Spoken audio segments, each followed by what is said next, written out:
Chair, fellow speakers, what happens next? What happens next? Debatable, but one thing for sure, I won't be here. And probably you won't be here either. Who will be? Your children, their children, and their children's children. What am I talking about?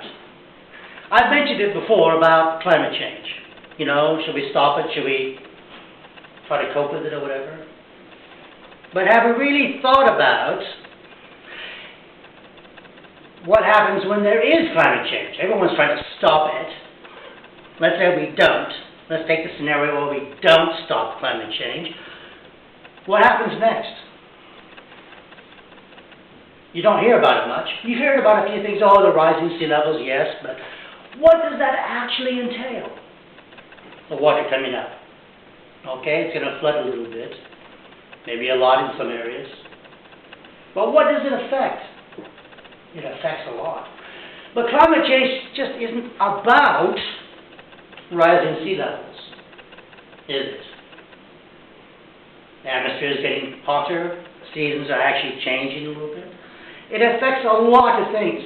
You'll probably get hot zones around the world. Where there's deserts now, people still live in some of the deserts. It might get so hot that those people are going to migrate. Where are they going to migrate to? Habitable zones. Well, what about the people who are already in the habitable zones, who are just trying to make do with all the climate change that's already happened? And you're getting all this influx of people. I'm not talking about coming across from the channel, because that's one zone. So there's going to be a mass of people migrating to places where they want to live or can live. But there's already going to be people here, and they're going to say, that's too many, I don't want you. So what is going to happen? Well, the politicians are going to tell you a whole lot of bunkum. They're going to tell you anything and everything just to get reelected. Don't listen to your politicians. Please don't, because they don't know what's going on. Look at the politicians now. They don't have a clue on how to handle anything. They're not going to be able to handle climate change when it happens. So it comes down to each individual on how you're going to handle and survive. Again, I won't be here, but what I want to do is inform people to be ready. Tell your children, things are not going to be as they are now. Life is comfortable for most of us in the supposed civilized world, but that's going to change when climate change really does hit. It won't be in the next few years. We'll see some of the effects, of course. But in 100 years, which is a tiny little second in the space of time, we won't be here, but the children will be. They'll have to cope with it. I'm not going to put any blame on anyone, because everyone's guilty of something, even on a minor level. But they need to be able to know about what's happening in the future. How are they going to cope? They need to plan ahead. Also, it not just affects people, population. How about the infrastructure around the world? It was in the news last summer about the Rhine River. The levels have dropped so much they couldn't get the barge traffic through the Rhine, and they have a lot of commercial transport on the Rhine River. That is just one river. It just completely stopped. It got so low, barges, infrastructure, semi-collapsed. So what did they have to do? They transferred onto lorries and trains. Well, what does that do? That clogs up the other infrastructure on the transport network. You can't put everything on airplanes because that's expensive, more expensive. Might be quicker, but it's still expensive. You want to be efficient on how you cope with things. because water levels are changing, and this is going to be a major one. Acidity is increasing. So that's going to affect the local fish population. Not only is the human population going to migrate somewhere else, so is the species on the planet. Animals are going to go where the water is, because they're going to leave the hot zones, but they're going to go where there's already other animals, so there might be a conflict of interest there. So it affects not just people, but it affects everything. But how do you cope with it? All this function. Personally, I don't really know. I'm going to cop out and say I'm not going to be here because it's far down the road. But you need to think about it now. And why not? Now's a good time to think about it. We don't have to rush a mile and a half to get a pail of water to come back and feed my family and cook my food. We are in a really comfortable lifestyle at the moment. That's going to change. There will be conflict over fresh water.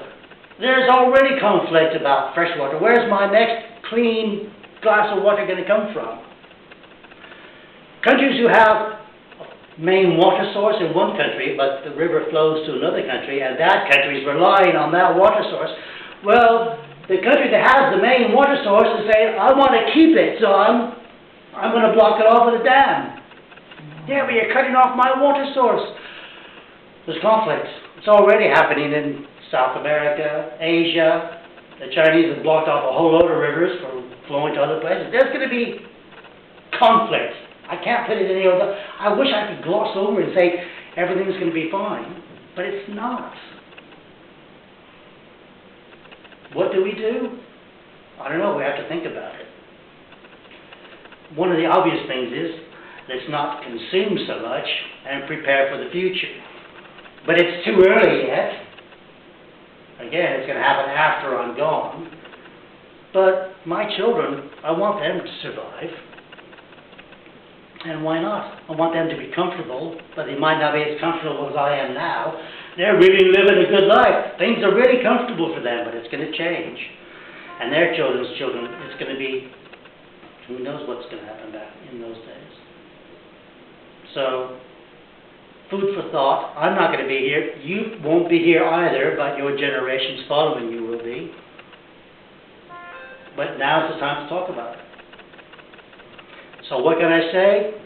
I'm not going to be here, but someone else will be.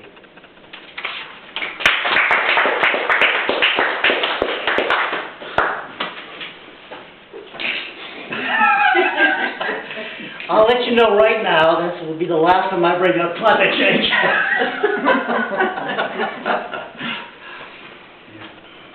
Do you think we can build plastic boats? Like a plastic island, maybe? With recycled plastic, yeah. Why not? Why not use the materials you have now? And wouldn't some of the icebergs that are melting, would that not expose land, do you think? Yeah. That's what I was thinking. Yeah, but it has to be habitable. The land has to be habitable. I mean, I've been to Antarctica, I've been to other places around the world, but even being in Antarctica, you look around you and you say, it's a beautiful, fantastic place, but it's not made to live there. Everyone who's there now is being supported. No one can sustain a life there at the moment.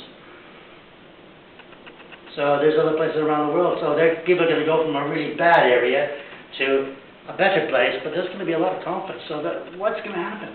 The population is probably going to crash at some stage. Yes. Is that possible that in Antarctica and all these Siberia, Russia and everything, and nobody can really live there, if the earth gets warmer, maybe you can live there then, as fast.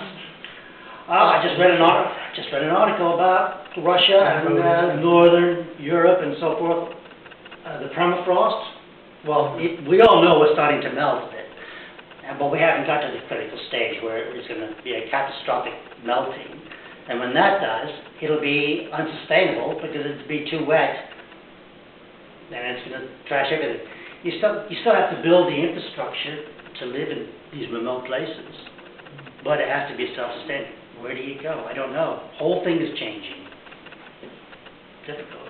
I wish I could say, yes, we just move further north where it's a bit cooler. Yeah, but it's melting.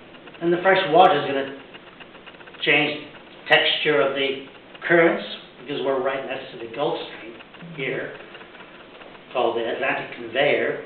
And when that stops, not now, but it's already starting to tick away. When the Atlantic Conveyor stops, we're going to be in a horrible ice age up here in the Northern Hemisphere, because all this warm water won't be coming up from the south. So a whole lot of things are going to change. Europe won't be like you think it is now. Look, the ski slopes, I've had a hard time this year. There hasn't been that much snow. Only recently have they been getting some, but this is already middle of February. So, this is only one. Don't mean to make it so depressing. But that's assuming that your grandchildren and great-grandchildren will survive.